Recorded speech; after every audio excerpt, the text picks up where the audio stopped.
Le gros de notre enseignement va tourner autour de Hébreux 11. Le gros de notre foi va traîner sur Hébreux 11. N'écrivez pas verset 1, c'est pas verset 1. Comme Jérémie voulait le faire. Donc le gros de notre enseignement va tourner sur Hébreux 11. À partir du verset 13 jusqu'au verset 40. Hébreux 11, 13 à 40. Et sur chaque point, je prendrai une fraction de ce verset. Et notre deuxième texte de base sera Hébreux 12, du verset 2 au verset 14. Hébreux 12, du verset 2 au verset 14. Hébreux 12, verset 2 à 14. Prenez avec moi rapidement Hébreux 11, qu'on appelle également le chapitre de la foi. Le premier ennemi de la foi, nous n'allons pas revenir dessus puisqu'on en a parlé longuement. Le premier ennemi de la foi, c'est le temps. Nous l'avions dit et nous le répétons. Le temps prouve ce que chacun cache. Le temps prouve ce que chacun de nous est. Le premier grand ennemi de la foi, le premier grand ennemi des œuvres spirituelles, c'est le temps. Je l'avais dit et je le répète. Un vrai ministère prophétique, on ne le reconnaît pas dans la description du passé. On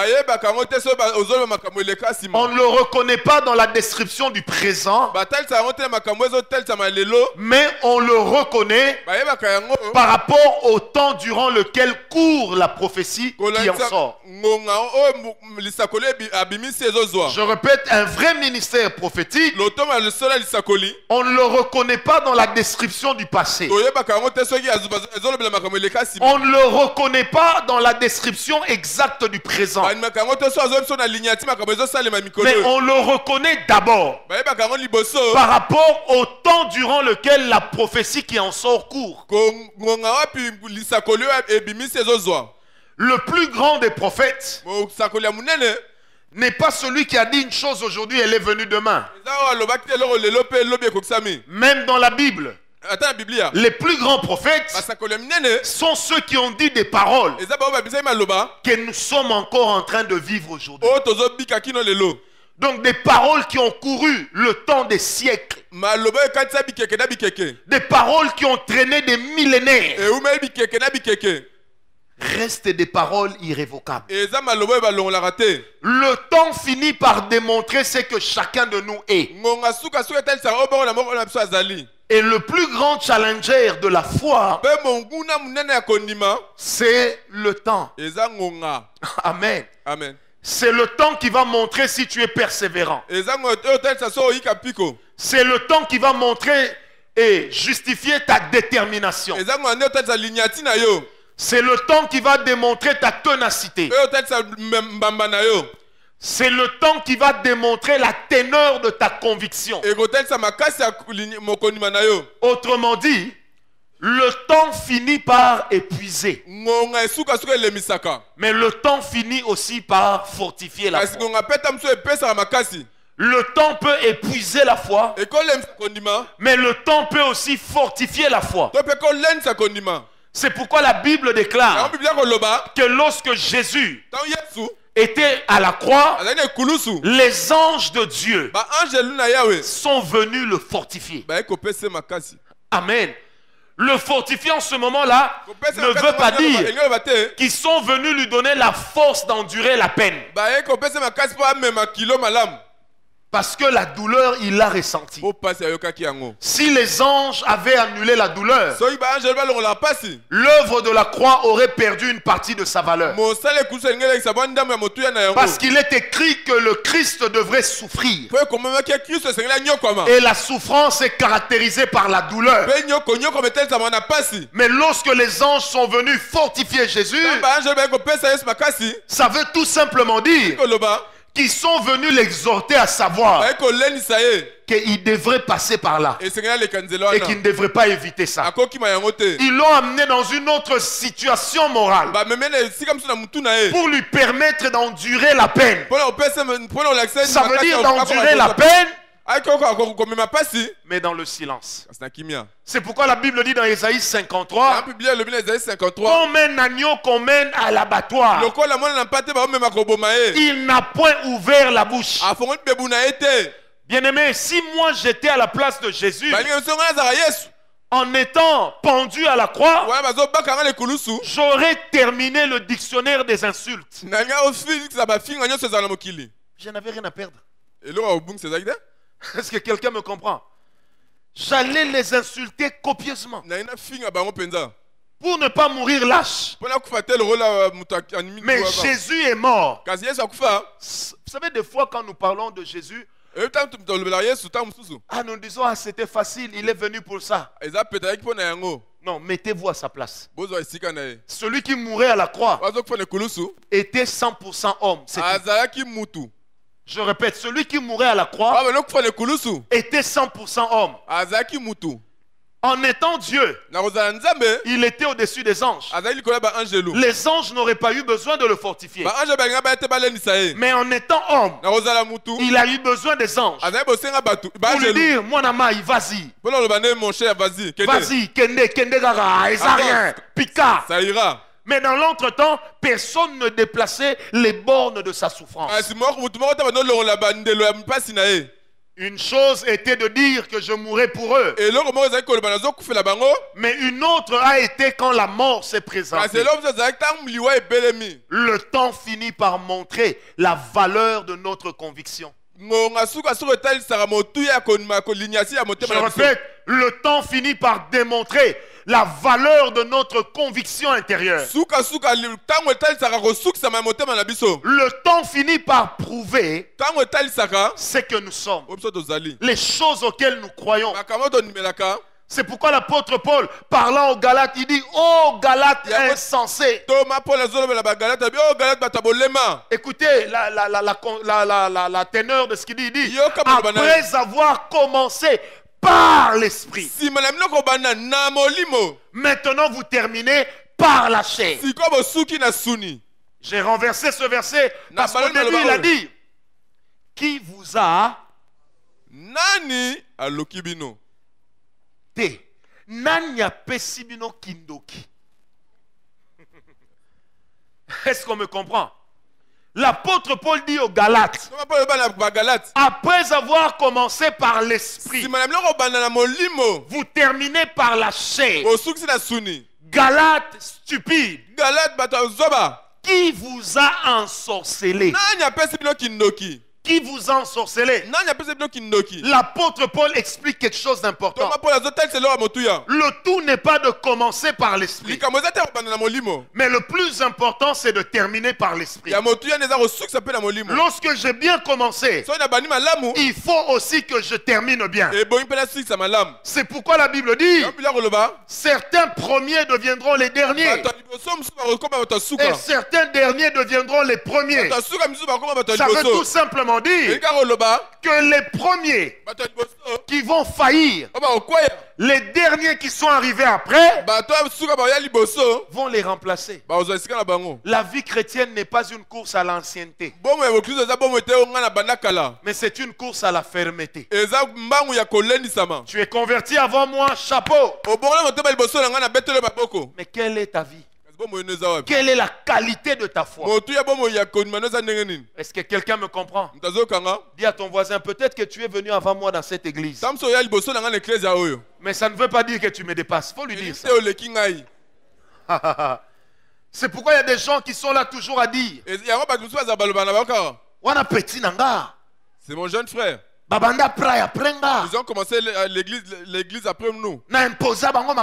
J'ai prié pour eux. Frère, même si tu leur as imposé les pieds, ce n'est pas le passé qui compte.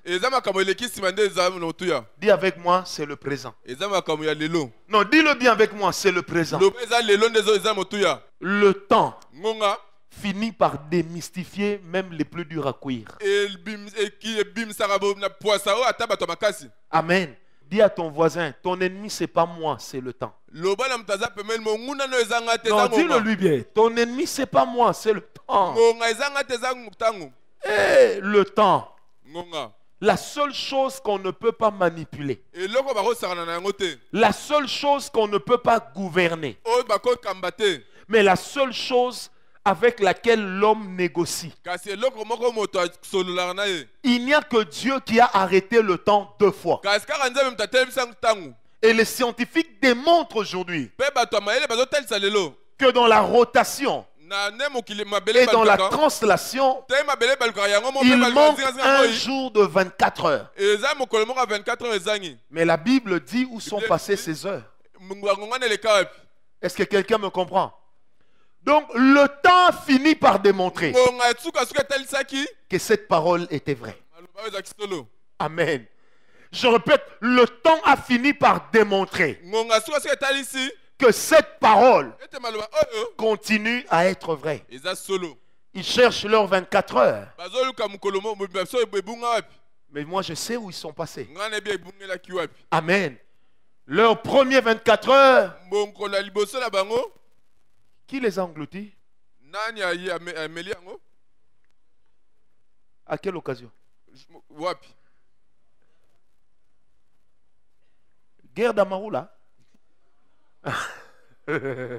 Amen. Amen. Donc, la première portion des 24 heures englouti par Josué lorsqu'il a livré bataille pour posséder les terres d'Israël. Et la deuxième partie des 24 heures sont parties lorsque Jésus mourait à la croix et que le ciel s'est obscurci. Le temps s'est arrêté. Acclamons le Seigneur. Amen. Hébreux 11 versets 13 à 15. Hébreux 11, 13 à 15. Et nous lirons versets 13 à 15 et 39 à 40. La Bible dit ceci.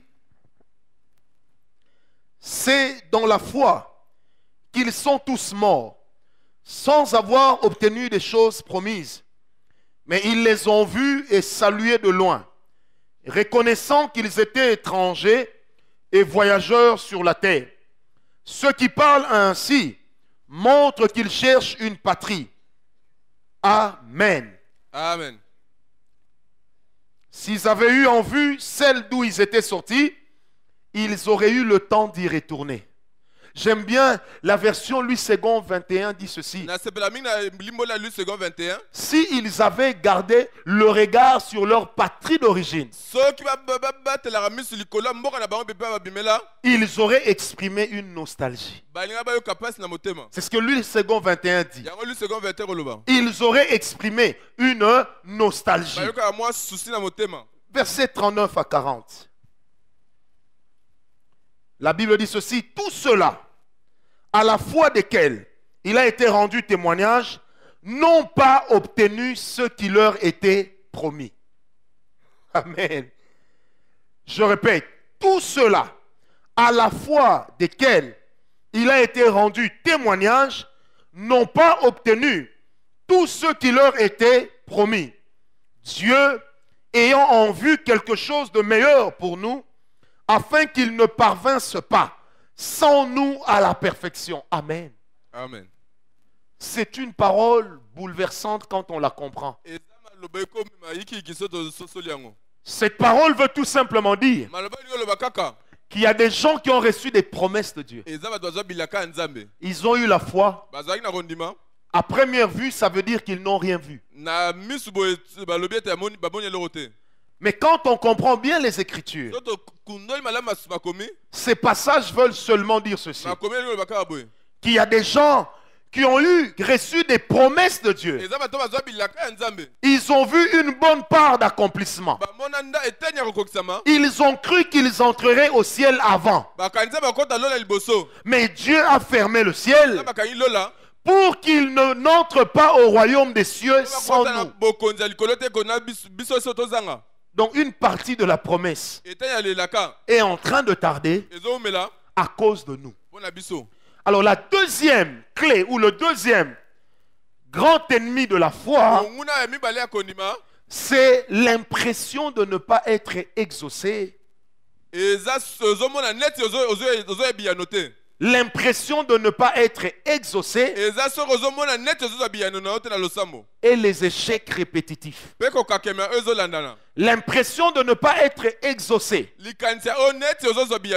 et les échecs répétitifs constituent un grand ennemi pour la foi de chacun.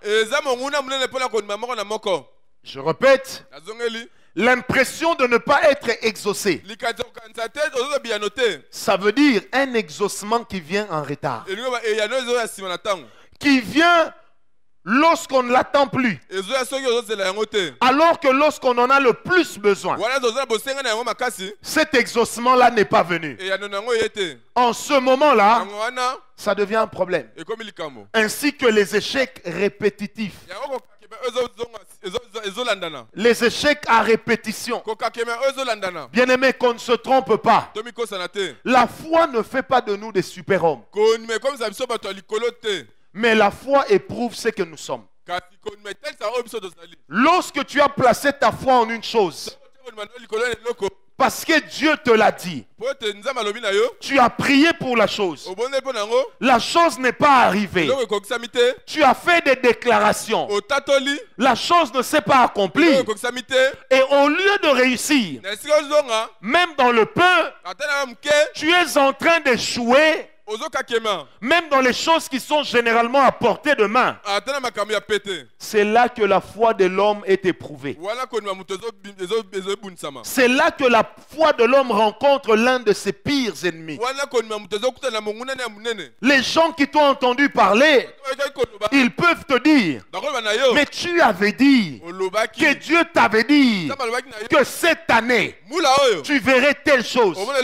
L'année est finie, tu n'as rien vu. L'année a commencé et la prochaine, tu n'as rien vu. La troisième est arrivée. Vouloir ou pas, c'est lassant. C'est fatigant. Et en retour, vous savez ce qui est extraordinaire avec Dieu?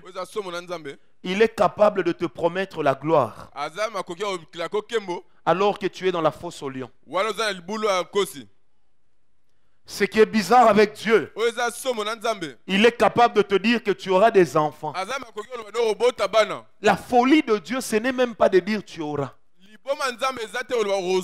La folie de Dieu, c'est de dire à la stérile, tu es porteuse d'enfants, alors qu'elle a ses résultats en main, qui lui disent que tu es stérile à vie et que tu n'as pas de trompe. Ta matrice est mal située. Ton bassin n'est pas assez large pour porter un enfant. Ton opération d'appendicite ne permettra même pas qu'on fasse pour toi, comment vous appelez l'histoire là? Une césarienne. Mais Dieu te dit, tu es porteuse d'enfants. Vous savez, la Bible dit, lorsque le Seigneur est venu visiter la famille d'Abraham, il lui-même le répète dans Jean 8, verset 56. Jésus s'approprie cette promesse en disant que cette promesse venait de lui. Il a dit devant Israël, votre père Abraham n'était-il pas dans la joie lorsqu'il a vu mon jour? Mais quel était le jour où Abraham a vu Dieu? C'était le jour où les trois hommes ont visité la maison d'Abraham. Dans Genèse 18, la Bible dit ceci. Sarah était à la cuisine.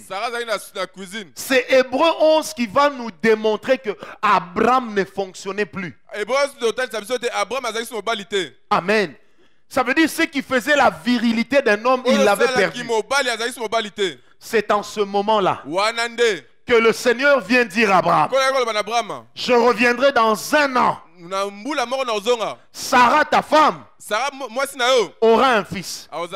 C'était la 40e fois que Dieu dit à Abraham que tu deviendras père d'une multitude. De Genèse 12 à Genèse 18, sur chaque chapitre, Dieu a dit à Abraham, tu deviendras père d'une multitude. Ce n'était pas ces chapitres-là, ce n'est pas un jour. Ce n'est pas un mois. C'était des années. Amen. C'était des années. Mais est venu un jour où Dieu a dit, je reviendrai l'année prochaine. Sarah, ta femme, aura un fils. Rigo, vous qui lisez la Bible, est-ce qu'il était revenu? Amen. Il dit, je reviendrai. Sarah, ta femme, aura un fils. Bien-aimé, si j'étais Abraham, j'aurais dit à Dieu, écoute mon cher, tu as mangé ton pain, tu as mangé ma viande. Tais-toi, pas seulement. Laisse-moi avec ma peine. Est-ce que tu ne vois pas que je ne peux pas faire des enfants? Mais j'ai déjà Ismaël. Tu n'as pas vu la vieillesse de ma femme là? Elle a atteint 2 fois la ménopause. Donc, première ménopause. Et elle était entrée dans la seconde saison de la ménopause. Or, dans la ménopause, il n'y a pas de pluie d'arrière-saison. Quand tout était réuni pour qu'on puisse certifier sur une impossibilité, Dieu s'est moqué des données de l'homme. Dieu a dit en lui-même, je m'en fous de la double ménopause de ta femme. Je m'en fous du manque de virilité chez toi. Moi, je reviendrai. Sarah aura un enfant. Le miracle était très grand. L'homme récupérait sa virilité et la femme voyait sa ménopause être annulée. J'ai failli dire sa ménopausité. Amen. Et l'homme voyait, la femme voyait sa ménopause être annulée. Même Flora qui fait la médecine ne peut pas expliquer ça. Amen. Est-ce que quelqu'un me comprend? Bien-aimé, pendant tout ce temps, jusqu'à ce que le miracle arrive, les conditions étaient réunies pour que le nom d'Abraham soit un échec. Quand on l'appelait Abraham, imaginez un homme stérile, une femme qui n'a pas d'enfant, et on appelle son mari par rapport à elle père d'une multitude. Quelle moquerie pour ceux de son temps. Il avait l'impression que Dieu exauçait une portion de ses prières, mais il n'en exauçait pas d'autres. Bien-aimé, quand nous avons la foi, ça nous arrive aussi des moments pareils, où nous avons l'impression que Dieu commence à trier dans les prières à exaucer. Quelquefois vous dites, hé Nzambe, n'ayez pas sali kope simbi yange simba akate. Dieu, même lui a tenté, il a réussi, moi ça jamais ça n'a réussi. Seigneur, on m'avait même prophétisé ces choses. Eh, nazomona tenga pena na oyoka suli sakolite. Bah sakolenga makambo mais ça n'a pas marché. Le manque d'accomplissement des prophéties chez certains on finit par les rendre aigris. Moi je connais des hommes qui disent, ne prophétise pas pour moi, prêche seulement et passe. J'ai un cahier de prophéties, je n'ai rien vu, j'ai donné mes offrandes, j'ai apporté mes dîmes, j'ai donné des sacrifices, j'ai donné des offrandes du prophète, j'ai jeûné, j'ai dormi par terre, j'ai laissé la barbe pousser, j'ai évité le parfum, je n'ai rien vu. Certes, tu n'as rien vu. C'est ça le combat de la foi. C'est ça l'ennemi de la foi. Tu n'as rien vu, mais ça ne veut pas dire que Dieu est absent. Le silence de Dieu ne veut pas dire que Dieu est d'accord avec l'ennemi qui t'attaque. Dans le psaume 50, la Bible dit ceci: parce que je me suis tu, tu as cru que je te ressemblais. Le silence de Dieu ne veut pas dire que Dieu donne un pouvoir à nos ennemis sur nous. Le silence de Dieu ne veut pas non plus dire que Dieu nous a abandonnés pour toujours. J'ai l'impression d'être en train d'échouer. Mes échecs deviennent répétitifs. Les contrats passent sous mon nez. Qu'est-ce que je n'ai pas fait? Un jour, j'ai reçu un homme qui m'a dit: prophète, qu'est-ce qui me reste à faire? Je ferai. Il dit: tout ce que la Bible demande de faire, j'ai fait. Les prophéties pour réussir, j'en ai eu. Mais j'ai collectionné les échecs. Qu'est-ce qui me reste à faire? Si je calcule mes sacrifices et mes offrandes, j'en ai fait. Mais qu'est-ce qui est en train de me bloquer? J'aimerais dire à quelqu'un, le fait que tu bloques aujourd'hui, Dieu est en train d'emmagasiner tes bénédictions.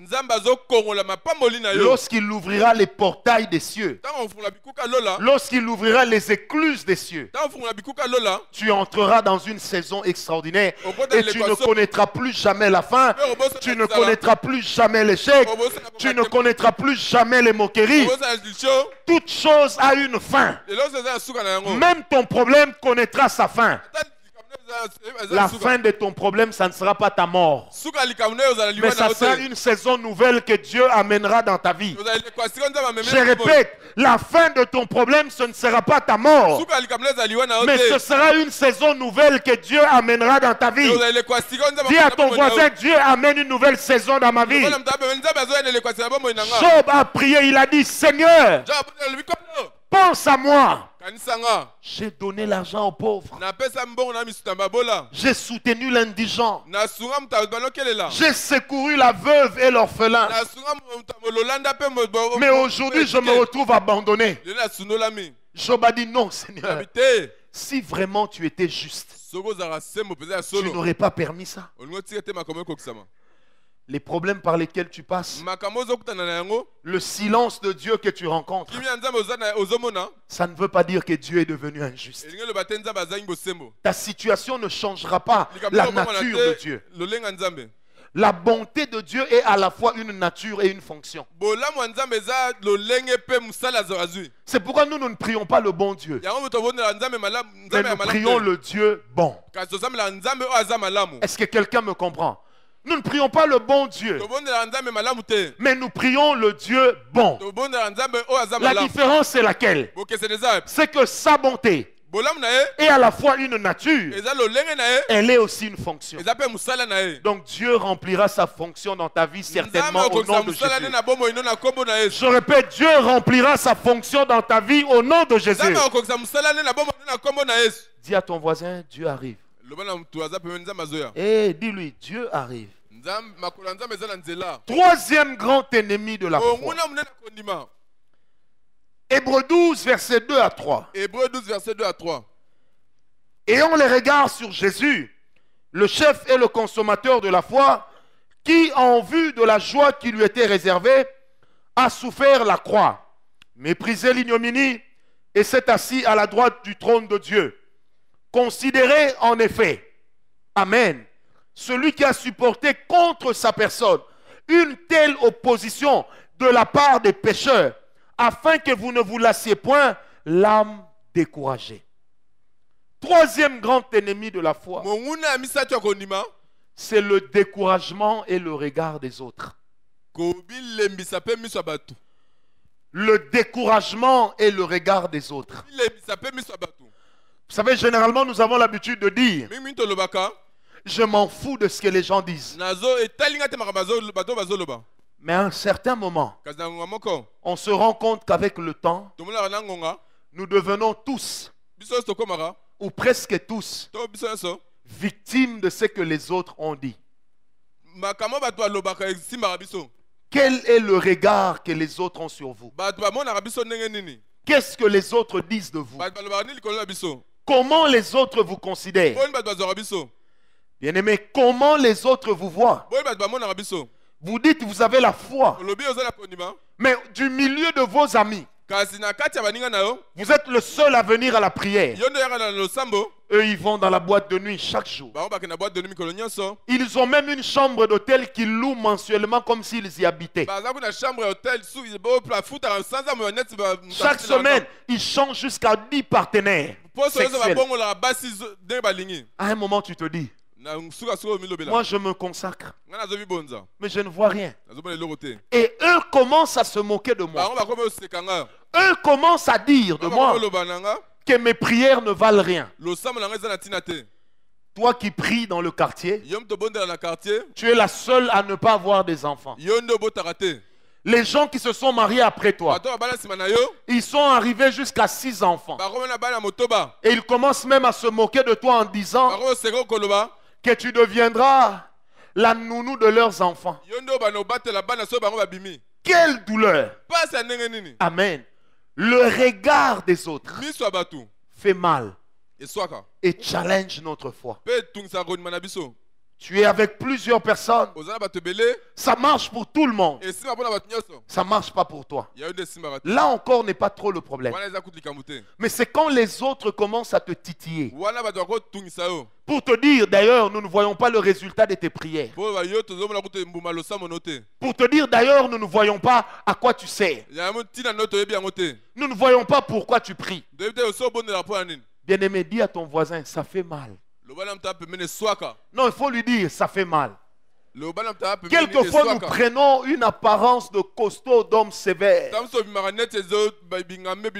Quelquefois, nous prenons l'apparence d'un homme qui assume. Mais Dieu seul connaît les larmes que nous laissons couler sous la douche. Dieu seul sait combien de fois nous avons prêté au savon la rougeur de nos yeux. Dieu seul sait combien de fois devant un cercueil nous avons pleuré autre chose que le mort. Parce qu'on avait seulement une opportunité pour pleurer. Bien-aimé, le regard des autres froisse. Non seulement que vous échouez, mais les autres vous rappellent que vous avez échoué. Vous savez, dans la Bible, il y a beaucoup d'histoires des gens sur lesquels les autres ont eu un mauvais regard. Ils étaient en train d'échouer. Vous savez, Abraham a la promesse. Dieu lui dit, quitte la maison de ton père. Il ne sort qu'avec Sarah. Mais l'autre sort avec sa femme et ses enfants. L'autre commence à vivre en profitant de la promesse de Dieu à Abraham. Quelle douleur. Et qui sait ce que les femmes disent entre elles? J'ai lu quelque part et j'ai entendu dans l'évangile selon Saint Franco qu'il était dit ceci, que deux femmes ne sont pas faites pour habiter ensemble. Abraham était là, l'autre était là, les deux avaient des femmes, l'une avait des enfants, l'autre n'en avait pas. Donc quand l'une était fatiguée, elle pouvait dire, Myriam, viens me faire la pédicure. Mais l'autre devait se courber pour enlever ses ongles seul. Personne pour l'aider. Quand elle avait un genou enflé, il fallait négocier avec le vieux Abraham pour masser. Mais l'autre disait seulement à ses enfants, vous voulez des bonbons? Massez maman. Ça faisait mal. Amen. Ou encore Anne. Elkana avait deux femmes. La plus aimée, c'était Anne. Amen. Mais le comble, c'est que Anne n'avait pas donné à Elkana des enfants. Mais l'autre a donné des enfants à Elkana. Et elle rappelait à Anne que toi, tu n'as pas d'enfant. Ça faisait mal à Anne. Un jour, elle a pleuré. Elle a dit à Dieu, donne-moi des enfants. Son mari lui a dit, est-ce que je ne vaux pas pour toi plus que des enfants? L'autre femme d'Elkana rappelait à Anne, tu es peut-être la préférée, mais c'est moi qui donne les enfants à notre mari. Tu es peut-être sa préférée, mais ceux qui portent son nom, c'est pas toi. C'est-à-dire, moi et mes enfants, nous allons hériter. Ça faisait mal à Anne. Et imaginez un peu, nous sommes dans un bateau. Le bateau est en train d'aller vers la ville X. Il y a un homme qui est là. Le bateau est en train d'être ballotté ça et là. On jette quelqu'un dans l'océan et la tempête se calme. Tout le monde a regardé ce garçon en disant, c'est un homme maudit. Mais ce qu'ils ne savaient pas, c'est que Dieu avait un plan avec Jonas. Et un jour, tout le monde est assis au milieu d'un feu. Il y a un serpent qui sort du feu. Il va mordre que la main de quelqu'un. Tout le monde s'éloigne de la personne. La Bible dit, chacun l'observait, attendant à quel moment il allait mourir. Bien aimé, ça fait mal quand les gens attendent que ça tourne mal pour vous. Ça fait mal quand les gens font tout pour vous couler. Ça fait mal quand quelque chose vous arrive, une faiblesse vous est arrivée et que les autres commencent à brandir cela comme des trophées. Ça fait mal. Quelquefois on se dit, à quoi ça sert de croire? Amen. Le regard des autres peut nous déformer. Et le regard des autres peut nous éloigner de la foi. Je répète, le regard des autres peut nous éloigner de la foi. Quatrième grand ennemi de la foi, et c'est là que nous allons nous arrêter, c'est lorsque les autres sont bénis et que ça devient un sujet de complexe. Ça veut dire le complexe que nous avons lorsque les autres sont bénis et pas nous. Vous savez, le complexe est presque naturel chez certains. On en observe de deux sortes. Il y a un complexe de supériorité qui aboutit à l'orgueil. Et il y a un complexe d'infériorité qui amène certains à se minimiser, à s'auto-écraser, à s'auto-déconsidérer. Bien aimé, lorsque les autres sont bénis et pas toi, il y en a qui mettent les machines en marche pour vous foutre un complexe.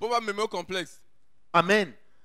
Et ça, c'est aussi une stratégie diabolique. Vous savez, lorsque certains que vous taxez d'être des occultistes, ils évoluent et pas toi.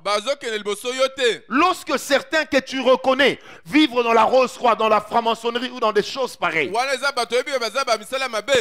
sont en train d'évoluer et que par conséquent, toi, tu n'évolues pas, quelquefois tu te dis, pourquoi ne pas faire comme eux?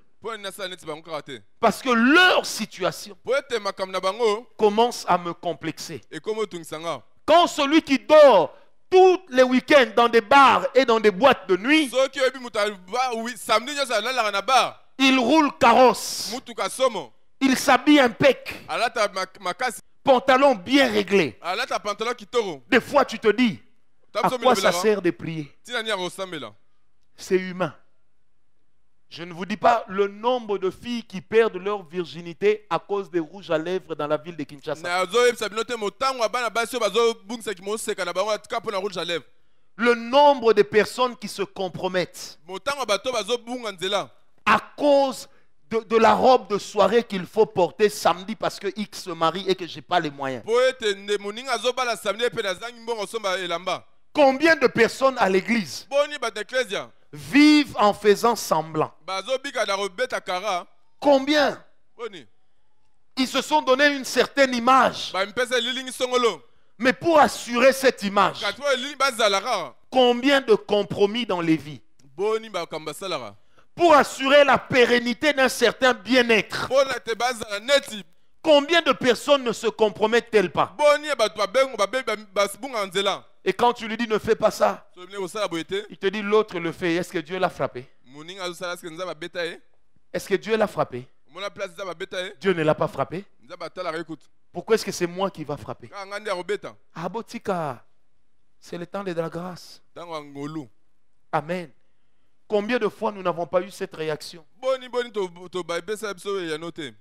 Moi, des fois, je vais prêcher dans certains endroits. Huppé. Très beau.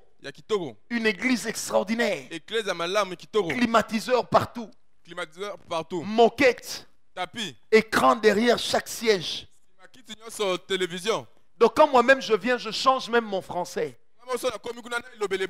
Je vais chercher dans le tiroir de mon vocabulaire des choses que je n'emploie pas chaque jour. C'est emberlificotant, tarabiscotant. Et quelquefois, ça me donne une impression de remue-ménage. Amen. Mais quand des fois tu sors de ces endroits-là et on te dit, le pasteur de cette église est occultiste. Des fois tu restes là, tu te dis, ah, à quoi bon se sanctifier? À quoi bon continuer à être juste? Est-ce que ça vaut vraiment la peine? Ça vaut la peine. Ah oui, ça vaut la peine. Ta vie n'est pas la vie de tout le monde.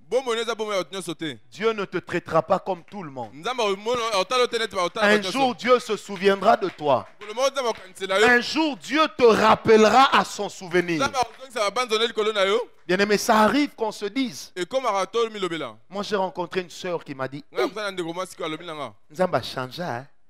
Dieu a changé. Seulement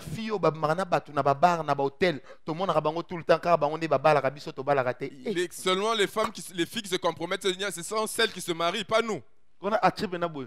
Elle a mis la main sur la joue. Elle était toute triste. Vous savez, des fois, quand les gens nous posent des problèmes, Il y a certaines réponses que nous donnons par courage. Elle te dit, hey, prophète, moi vraiment. Mon amie là qui vient de se marier, elle a avorté 9 fois.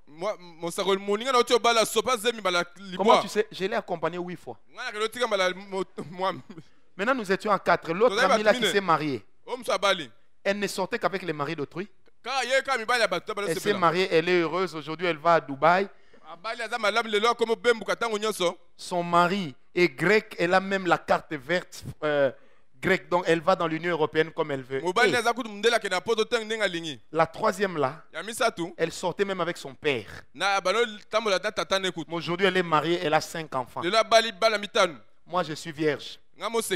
J'ai commis l'avortement ni par action ni par omission. Je ne suis pas marié. Et Dieu là même, il est où? C'est quand quelqu'un vous dit ça, hein? Quand vous lui dites, non, Dieu se souviendra de toi. J'ai 49 ans. Hein? Comme pour dire, Dieu ne sait pas que l'âge avance.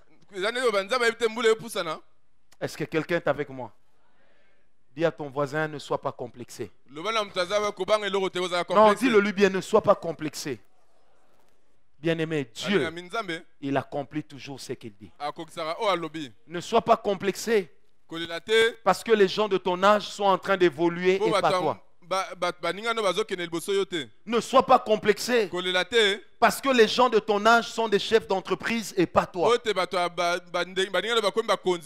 Ne sois pas complexé. Parce que tout le monde a une voiture et pas toi. Ne sois pas complexé. Parce que tout le monde voyage et pas toi. Tout le monde dort en forme de I, mais toi en forme de 4. Et pendant la saison sèche, il te faut une couverture épaisse. Que ça ne te complexe pas. Dis à ton voisin, mon tour viendra. Non, dis-le lui bien, mon tour viendra. Dis-le lui bien, mon tour viendra. Bien aimé, ces choses sont des ennemis de la foi. Mais une vraie foi finit toujours par vaincre toutes ces choses. Nature and